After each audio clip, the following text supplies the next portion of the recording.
নমস্কার সম্মানিত দর্শকবৃন্দ, গতকালই কেন্দ্রীয় বাজেট পেশ করেছেন অর্থমন্ত্রী নির্মলা সীতারামন। এই বাজেটে 11টি বড় ঘোষণা কৃষকদের জন্য করা হয়েছে। কি কি সেই ঘোষণা, কি কি সুযোগ সুবিধা পাবে কৃষকরা, বিস্তারিত আজকের এই ভিডিওতে আমরা আলোচনা করব। তার আগে ছোট্ট একটি অনুরোধ, চ্যানেলে নতুন হলে চ্যানেলটিকে সাবস্ক্রাইব করে পাশের বেল আইকনটি ক্লিক করে অল অপশনটি অন করে রাখবেন। বন্ধুদেরকে ভিডিওটি শেয়ার করে দিবেন, ভিডিও ভালো লাগলে লাইক করে দিয়ে যাবেন। দেখুন, এখানে বলাই হচ্ছে কেন্দ্রীয় বাজেটে কৃষকদের জন্য 11টি বড় ঘোষণা। 2025 সালের কেন্দ্রীয় বাজেটে কৃষকদের জন্য 11টি গুরুত্বপূর্ণ ঘোষণা করা হয়েছে, যা কৃষিক্ষেত্রকে শক্তিশালী করতে এবং গ্রামীণ অর্থনীতিকে চাঙ্গা করার জন্য অত্যন্ত গুরুত্বপূর্ণ। এই ঘোষণাগুলির লক্ষ্য হল কৃষকদের অর্থনৈতিক অবস্থার উন্নতি করা এবং কৃষি উৎপাদন বৃদ্ধি করা। কেন্দ্রীয় বাজেটে কৃষকদের জন্য 11টি বড় ঘোষণা। প্রথমেই কিষাণ ক্রেডিট কার্ডের সীমা বৃদ্ধি। কেন্দ্রীয় বাজেটে কিষাণ ক্রেডিট কার্ডের অর্থাৎ কেসিসির সীমা 3 লক্ষ টাকা থেকে বাড়িয়ে 5 লক্ষ টাকা করা হয়েছে। এর ফলে কৃষকরা কম সুদে আরও ঋণ পেতে সক্ষম হবেন, যা তাদের কৃষিকাজের জন্য প্রয়োজনীয় সম্পদ সংগ্রহ করতে সাহায্য করবে। অর্থাৎ এতদিন কিষাণ ক্রেডিট কার্ডে আপনারা কম টাকা পেতেন, তো এর ফলে আপনারা আপনাদের প্রয়োজনীয় জিনিসগুলো কিনতে পারতেন না। কিন্তু এবার থেকে কিষাণ ক্রেডিট কার্ডে আপনারা যে টাকা পেতেন সেই টাকার পরিমাণটা অনেকাংশেই বেড়ে যাবে এবং সর্বোচ্চ যারা 3 লক্ষ টাকা পেত সেটাও কিন্তু সর্বোচ্চ 5 লক্ষ টাকা করে দেওয়া হয়েছে। এর ফলে আপনারা প্রয়োজনীয় কৃষি সামগ্রী আপনারা সহজেই কিনে নিতে পারবেন কিষাণ ক্রেডিট কার্ডের মাধ্যমে। তারপর প্রধানমন্ত্রী ধন্য কৃষি প্রকল্প, এই প্রকল্পটি নতুন ঘোষণা করা হয়েছে। এই প্রকল্পের আওতায় সারা দেশের কৃষকরা সুবিধা পাবেন। এই প্রকল্পের সুবিধা 100টি জেলায় পাওয়া যাবে, যা কৃষকদের অতিরিক্ত সহায়তা প্রদান করবে। এই প্রকল্প কৃষকদের জন্য উন্নত কৃষি সম্পদ এবং সুযোগ সুবিধার প্রাপ্যতা নিশ্চিত করবে। তারপর দুগ্ধ এবং মৎস্য খাতের ঋণ।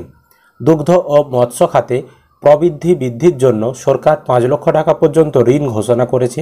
এটি এই ক্ষেত্রগুলিতে নতুন বিনিয়োগ এবং সম্প্রসারণকে উৎসাহিত করবে। মানে আপনাদের দুগ্ধ কোনো শিল্প রয়েছে বা মাছ চাষ রয়েছে, তো গবাদি পশু রয়েছে, তো আপনার টাকার দরকার, আপনি আপনার ব্যবসাটাকে আরও বাড়াতে চাইছেন, তো সেক্ষেত্রে সরকার 5 লক্ষ টাকা পর্যন্ত ঋণ ঘোষণা করেছে আপনাদের জন্য। তারপর সামুদ্রিক পণ্যের উপর শুল্ক হ্রাস।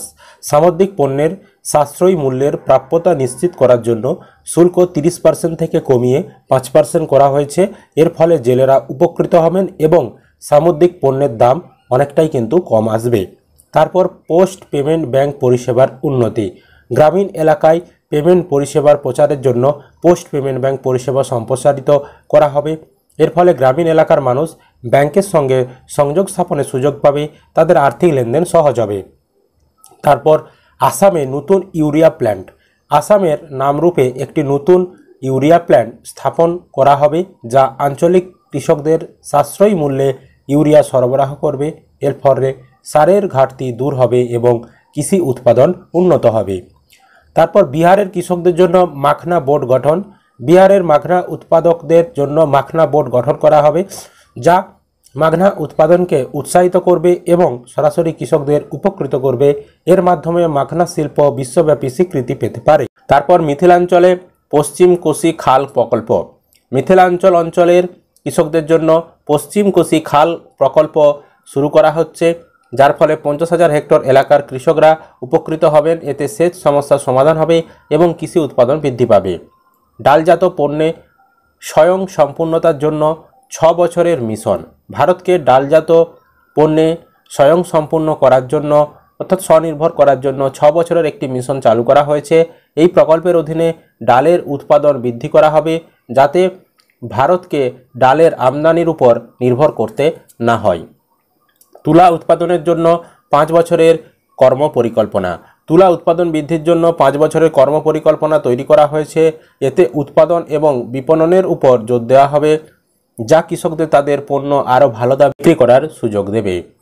আন্দামান নিকোবর এবং গভীর সমুদ্রে মাছ ধরার প্রচার। সরকার আন্দামান নিকোবর এবং গভীর সমুদ্রে মাছ ধরার প্রচারের জন্য বিশেষ পরিকল্পনা প্রণয়ন করেছে। এর ফলে মৎস্যশিল্প আরও সমৃদ্ধ হবে এবং কর্মসংস্থানের সুযোগ তৈরি হবে।